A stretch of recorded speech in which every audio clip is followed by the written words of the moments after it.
Joining me on the telecast right now is Parveen Khandelwal. He is the Lok Sabha MP and he is a BJP leader. Thank you so much for joining me, Parveen Khandelwal ji. And my first question आपसे यही सवाल होगा कि आज दिल्ली में जो व्यथा है, जो स्थिति है, उसके बारे में आप क्या कहेंगे?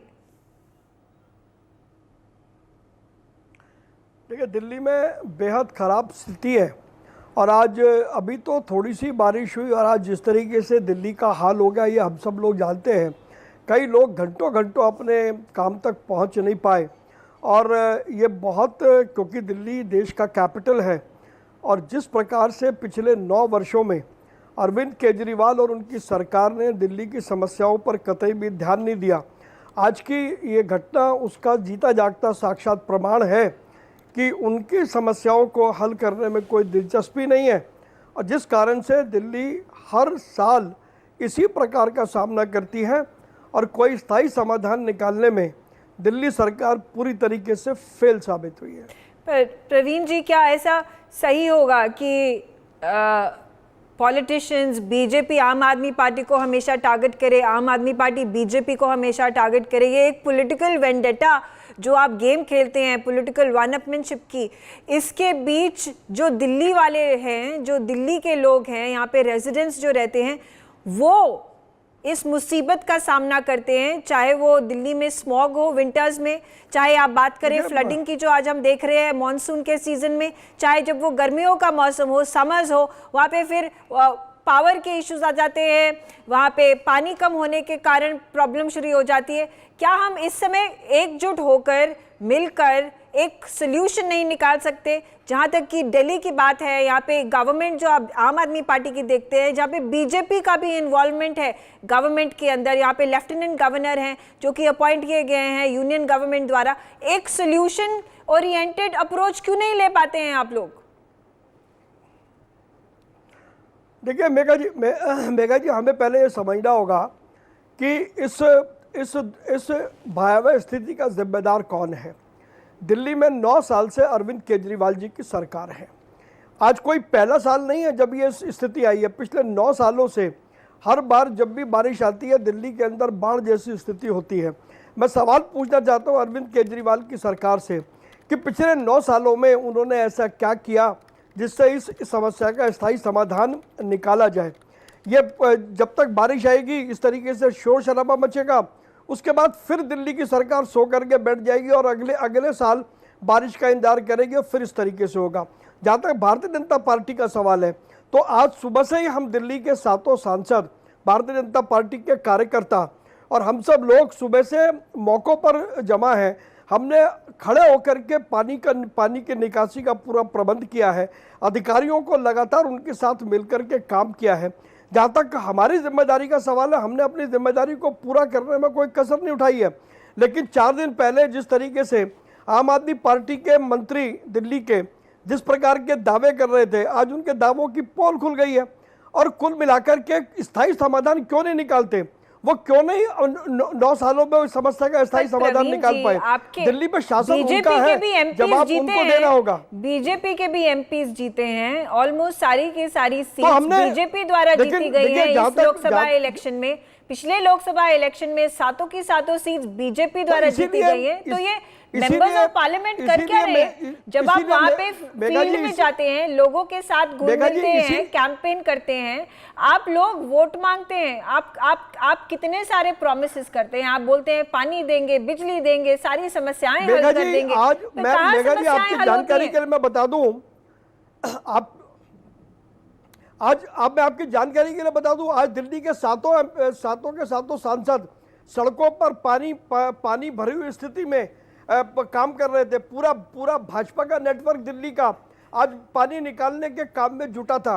ये जिम्मेदारी हमारी नहीं थी। ये तो आपकी करेक्टिव मेजर्स हो गए ना प्रवीण जी। अब बारिश हो चुकी है, जब प्रॉब्लम यहाँ पे इतनी बड़ी आ गई है, अब आप उसका समाधान, अब आप उसका सोल्यूशन ढूंढ रहे हैं, जबकि सोल्यूशन तो ढूंढना चाहिए था महीनों पहले। सबको पता है कि जून जुलाई में कि मॉनसून का सीजन होता है, सबको पता है कि वाटर लॉगिंग होती है, सबको पता है कि जो यहाँ पे जो गरीब इंसान है उनको सबसे ज्यादा तकलीफ होती है। नहीं तो दिल्ली के ये जिम्मेवारी किसकी थी? किसको समस्या का समाधान निकालना चाहिए था? यदि केंद्र सरकार कुछ करती है तो अरविंद केजरीवाल सरकार केंद्र सरकार पर इंटरवेंशन का आरोप लगाती है, उसका क्या होगा? वो किसी भी समस्या को हल करा पाने में सफल नहीं हो रहे हैं, चाहे वो पानी की समस्या हो, चाहे वो बाढ़ की समस्या हो। और अभी सर्दी आएगी तो दिल्ली में फॉग होगा, फिर वो आरोप प्रत्यारोप की राजनीति करेंगे। क्या उनको इस बात से कोई मतलब नहीं है कि दिल्ली के लोग पानी से परेशान है? आज दिल्ली में पूरी सड़क पर कोई भी व्यक्ति नहीं था, आम आदमी पार्टी का कोई कार्यकर्ता सड़क पर दिखाई नहीं दिया। अगर सड़क पर दिखाई दिया तो भाजपा के कार्यकर्ता दिखाई दिए। हमारी प्रवीण जी ऐसी बात भी नहीं है, मेरे रिपोर्टर्स यहाँ पे पहुंचे हैं, यहाँ पे काफी सारी आम आदमी पार्टी के लीडर्स भी सड़क पर थे, वो अपने पंप्स द्वारा ड्रेनेज को वहां पे पानी को निकाल रहे थे। पर ये मेरा प्रश्न नहीं है, मैं कह रही हूँ कि जब सिर पर आती है तो आप लोग फोटो ऑप्स करने के लिए सड़कों पर उतर पाते हैं, पर उससे पहले कोई सोल्यूशन नहीं निकलता है। पर प्रवीण जी एक बात में एक और जो आज बहुत ही बड़ी दुर्घटना हुई है दिल्ली के अंदर, उसके ऊपर भी मैं आपका अटेंशन लाना चाहूंगी, जो कि दिल्ली एयरपोर्ट पे Indira Gandhi international airport, world class airport जो है, वहाँ पर आपकी एयरपोर्ट टर्मिनल की छत गिर गई। वहाँ पे जो आयरन बीम्स थी उनके गिरने के कारण एक व्यक्ति की मौत हो गई। अब इसकी रिस्पॉन्सिबिलिटी, इसकी अकाउंटेबिलिटी किसके पास जानी चाहिए? देखिए मेघा जी जैसे ही ये सूचना मिली, तुरंत सिविल एविएशन मिनिस्टर वहाँ पर गए, उन्होंने इसकी जांच के आदेश दिए। लेकिन मैं आपको बताना चाहता हूं, ये 2009 में कांग्रेस के सरकार में बना था। जो आज दिन भर में नैरेटिव चला रहे हैं कि ये इसका उद्घाटन नरेंद्र मोदी जी ने किया था, ये 2009 में कांग्रेस की सरकार ने बनाया था और ये वो हिस्सा गिरा है। लेकिन हमने इस बात को नहीं रखा। जैसे ये बात पता लगी, भारत के सिविल एविएशन मिनिस्टर एयरपोर्ट पर गए हैं और वहां से लोगों को रेस्क्यू कराया गया है, और जिसकी मृत्यु हुई है वो वास्तव में बहुत दुखद है। ऐसा नहीं होना चाहिए था। प्रवीण जी, चाहे वो 2009 में बना हो, चाहे 2024 के अंदर अब ये बीजेपी की सरकार हो, पर इस समय आप कह रहे हैं कि अगर बीजेपी की सरकार के दौरान ये नहीं बनाए, इसकी मेंटेनेंस का जिम्मा किसके पास जाता है? चाहे आप यहाँ पे टर्मिनल्स के बाद टर्मिनल्स खोले जा रहे हैं, एयरपोर्ट का एक्सटेंशन हो रहा है, दूसरी तरफ आपको मेंटेन भी करनी पड़ेगी इंफ्रास्ट्रक्चर। जैसे ही इस दुर्घटना का समाचार मिला, तुरंत नागरिक उड्डयन मंत्री एयरपोर्ट पर गए हैं। नहीं, ये बात नहीं है। मैं बोल रही हूँ कि पिछले इतने सालों से कोई मेंटेनेंस नहीं हुई क्या दिल्ली एयरपोर्ट की? ऐसी स्थिति आ गई कि हम देख रहे हैं इंटरनेशनल एयरपोर्ट की, आप देख रहे हैं रूफ कोलैप्स हो गई है। पिछले इतने महीनों और सालों में हो क्या रहा था? एक बार उसकी जांच होने दीजिए, पता लग जाएगा। जो दोषी होगा उनके खिलाफ कार्रवाई की जाएगी। पर यहाँ पे आपको लगता है ये जो पॉइंट स्कोरिंग की जा रही है, चाहे कांग्रेस आपको बोले कि ये बीजेपी के रूल के अंदर ये कोलैप्स हुआ है रूफ, इसके कारण बीजेपी इसको रिस्पॉन्सिबिलिटी लेनी चाहिए, दूसरी तरफ आप बोल रहे हैं कि ये 2009 में हुआ था, कांग्रेस के रूल के अंदर ये बनाया गया था, तो उनकी रिस्पॉन्सिबिलिटी है। बल्कि आपके तो काफी सारे प्रवक्ता ये भी कह रहे हैं कि ये गवर्नमेंट की रिस्पॉन्सिबिलिटी नहीं है, ये तो जो कॉन्ट्रैक्टर हैं, जो प्राइवेट एजेंसीज हैं जिन्होंने ये बिल्डिंग बनाई है, उनकी रिस्पॉन्सिबिलिटी है।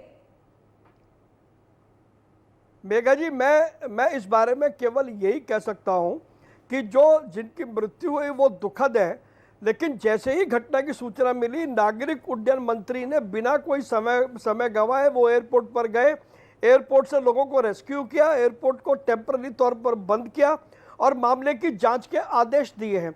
जैसे ही मामले की जांच की रिपोर्ट आएगी, जो भी अधिकारी दोषी हैं, अगर मेंटेनेंस में दोषी थे तो उनके खिलाफ कार्रवाई की जाएगी, अगर कॉन्ट्रैक्टर दोषी था तो कॉन्ट्रैक्टर के खिलाफ कार्रवाई की जाएगी। कौन सा मिनिस्टर यहाँ पे रिजाइन देगा, मॉरल रिस्पॉन्सिबिलिटी उठाएगा और कहेगा कि हाँ ये गलती हुई है?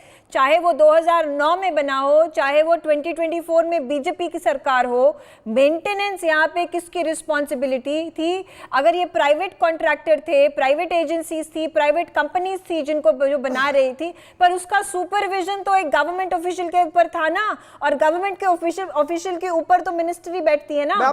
मैं आपको कह रहा हूँ ना जी, जरा जांच की रिपोर्ट आने दीजिए, और जो भी दोषी होगा, चाहे कॉन्ट्रैक्टर हो या अधिकारी हो, उनके खिलाफ कार्रवाई होगी, कोई बचेगा नहीं इससे। For more such videos, subscribe to the NewsX YouTube channel, hit the bell icon.